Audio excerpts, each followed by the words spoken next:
Shalom saudara yang kasih Tuhan, Merry Christmas, Selamat Natal. Mari kita berdoa. Bapa kami dalam surga, yang kami kenal di dalam nama Tuhan Yesus, Bapa yang baik. Berilah berkat-Mu dalam kehidupan kami, berilah kasih-Mu, firman-Mu, supaya hati kami penuh dengan damai, ketenangan, kekuatan. Dan berilah kepada kami kekuatan dan penghiburan ya Tuhan. Biarlah Roh Kudus-Mu menuntun hidup kami, mampukan kami untuk taat, untuk punya hati yang selalu rindu dan tulus kepada Tuhan. Berkatilah kehidupan kami Tuhan, baik pada saat seperti ini maupun di tahun-tahun yang akan datang. Kau lindungi Tuhan, keluarga kami, pekerjaan kami, apapun juga.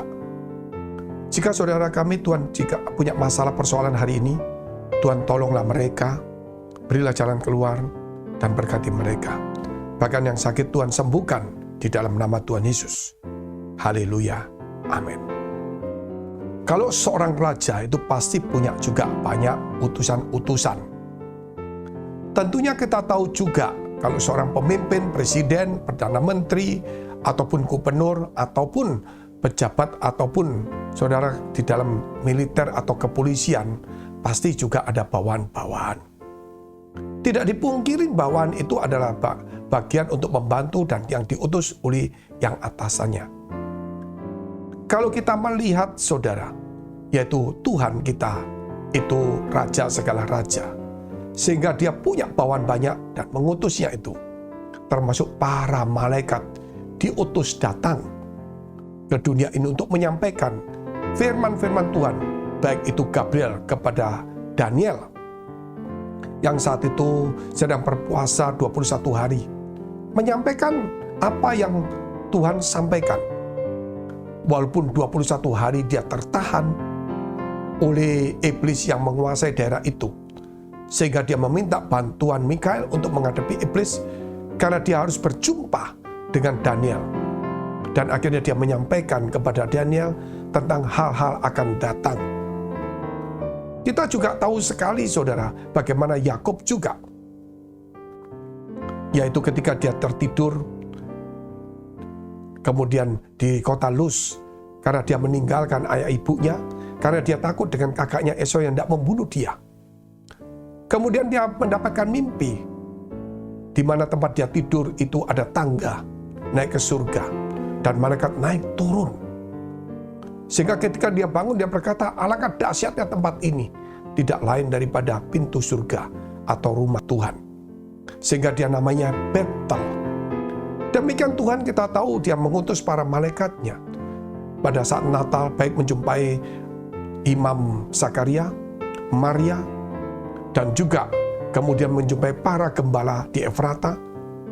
Dan kita tahu para malaikat itu juga menyampaikan pesan Tuhan melalui mimpi kepada Yusuf.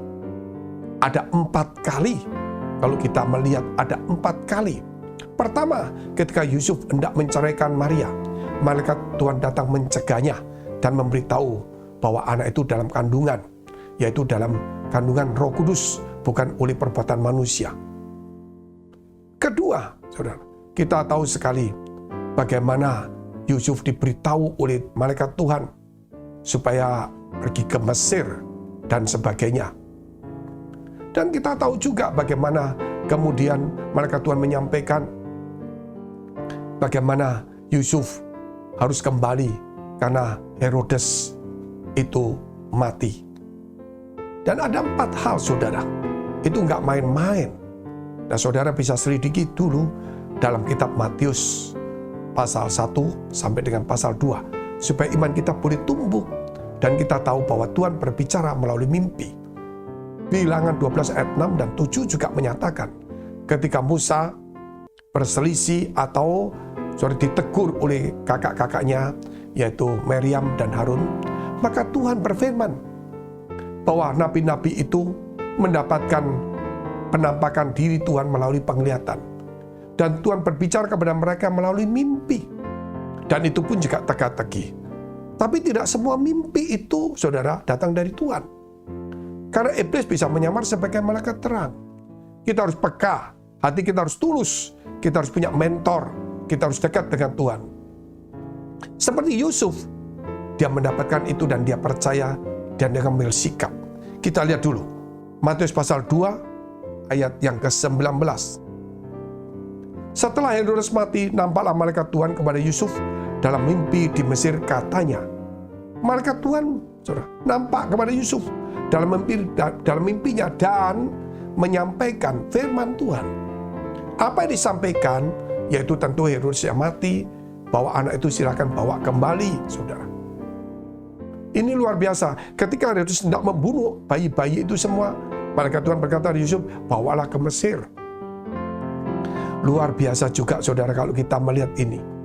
Inilah, saudara, kalau kita tahu di dalam rohani kita tidak bisa cuma menangkap secara huruf firman Tuhan saja. Karena Tuhan itu hidup. Tuhan memang berbicara dan firman Tuhan itu ya dan amin. Nubuatan itu ya dan amin. Namun firman Tuhan itu, dan Tuhan itu juga hidup, firman itu juga hidup. Yang bisa, saudara, membuat hati kita boleh berkobar-kobar dan menghasilkan buah yang bagus. Tetapi juga Tuhan itu hidup, dia bisa datang kepada kita.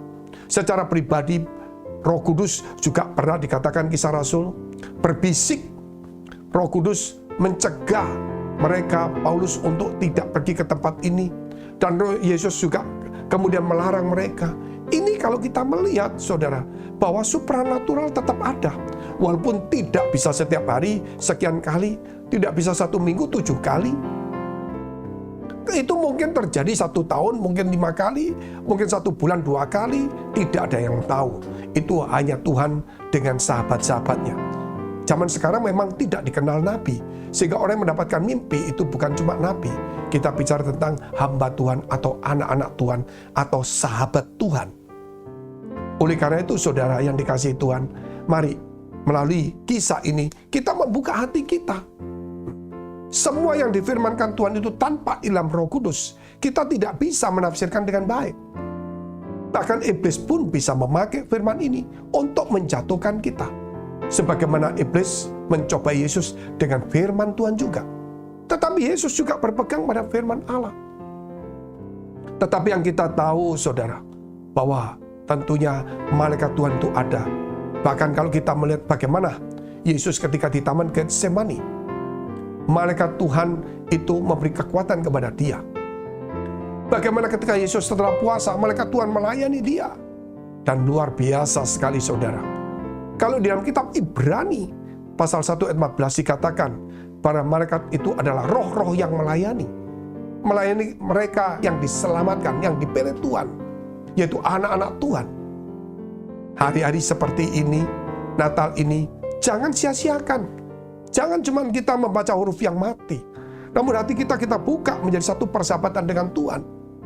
Karena Tuhan bisa berbicara melalui keluarga kita, melalui alam, melalui media firman Allah. Melalui kejadian-kejadian, kita disadarkan, diingatkan. Mungkin mengenai kejadian yang gak enak, kita disadarkan, ini loh. Minggu lalu kamu melakukan hal yang jahat, sehingga ini terjadi seperti ini. Kenapa orang yang memusuhi? Oh ini loh, karena kamu menjelekkan dia, gosipkan dia, sampai akhirnya timbul seperti ini. Loh, kenapa hal ini baik terjadi ya? Nah, karena kamu yang lalu itu, karena menabur yang baik, menabur sesuatu di rumah Tuhan, atau kepada keluargamu, atau kepada orang-orang yang lemah, sehingga Tuhan memberkati kita. Sehingga kita mulai introspeksi diri. Terus, saudara, walaupun mungkin itu tidak ada kaitannya, namun kita belajar untuk peka seperti itu. Terutama, saudara, jangan yang aneh-aneh. Jangan nanti, saudara, disuruh terjun dari tempat tinggi, bukan. Suruh menyembelih anak, bukan. Itu sudah bukan zaman lagi. Tetapi yang pasti ada menyisikan, melawan daging kita, hawa nafsu kita, untuk mematikan apapun mungkin tidak ada hubungannya dengan, saudara, berkat atau bencana, tidak ada hubungan dengan kelakuan kita yang dulu. Tapi minimal kita introspeksi diri terus. Berjaga-jaga, itulah orang yang bijaksana. Firman Tuhan berkata, bangunlah rumah rohanimu dari batu, yaitu orang yang bijaksana. Sehingga ketika ada masalah badai, dia tidak jatuh dan rubuh, tetapi dia tetap berdiri. Mari kita berdoa. Bapa kami dalam surga, terima kasih atas berkat firman-Mu hari ini. Supaya kami dikuatkan semakin kuat, semakin nyata, bahwa Engkau hidup dan Engkau Tuhan berkuasa. Engkau mempunyai banyak utusan-utusan untuk datang kepada kami. Tapi kami harus lebih dekat, lebih peka, lebih hati-hati Tuhan. Lebih dekat kepada Tuhan, lebih membaca firman Tuhan, supaya kami tidak tergoda, tidak disesatkan. Karena iblis bisa menyamar sebagai malaikat terang. Terima kasih Bapa. Di dalam nama Tuhan Yesus memberkati kami juga. Dalam pekerjaan rumah tangga, kesehatan kami, apapun yang kami kerjakan, Tuhan memberkati. Saudara, jika engkau dalam pergumulan masalah persoalan tantangan, dekapkan kedua tanganmu di dadamu. Dan engkau yang punya sakit penyakit, tumpangkan tanganmu bagian sakit.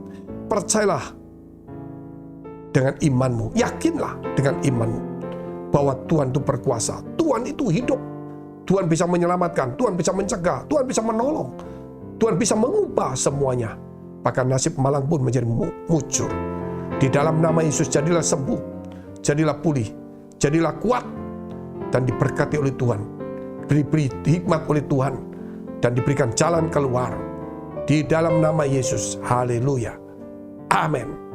Selamat Natal, menjelang tahun baru, saudara, mari kita buka hati kita dengan sukacita.